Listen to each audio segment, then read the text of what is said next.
Well, welcome back to the mud shop.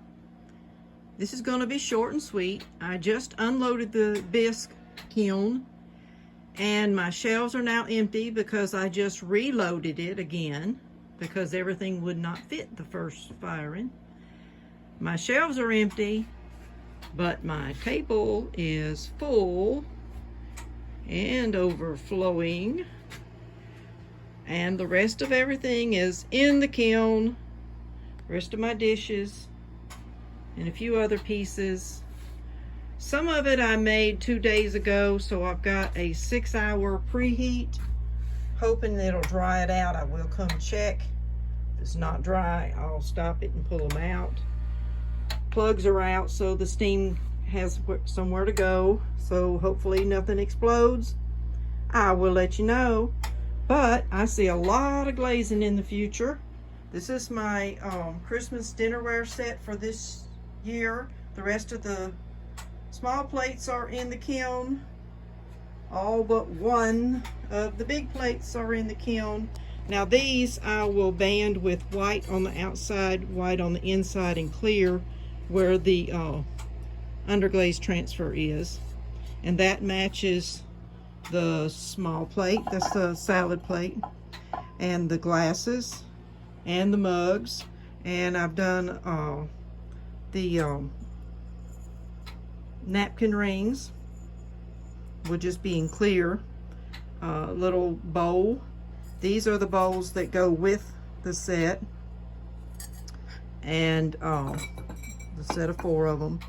And I also have a little vase that goes along with it. So we'll see.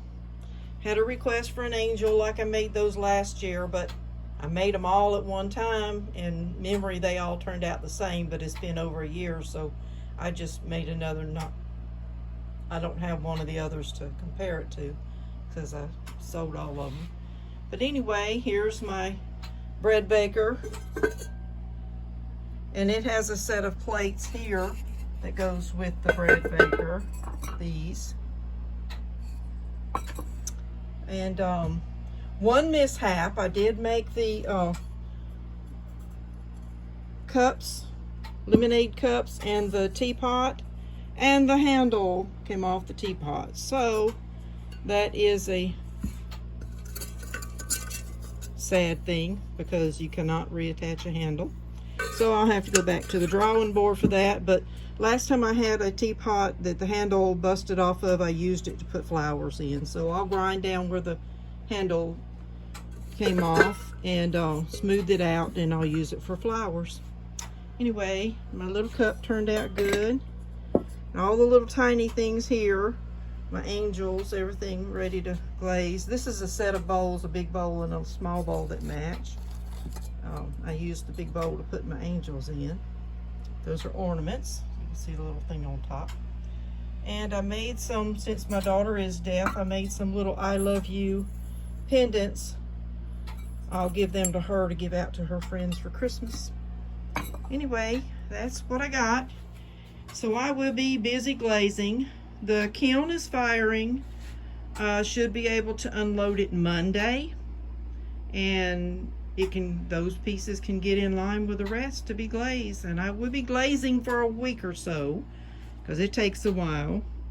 And so, thanks for joining me in the mud shop. This has a long way to go because it'll reach 180 degrees and hold it there for 6 hours before it ramps up to 1945 degrees. And then once it reaches that temperature, it'll hold there for 5 minutes, and then it'll start dropping down. I'll come out tonight about 6 or 7 tonight and plug these back in. Here's the plugs on top. I'll plug these holes up and check and make sure that my pieces have evaporated and dried out good enough to hit the high temperature. If it's not, they will explode. So I'll let you know. Thanks for joining me in the mud shop. Bye.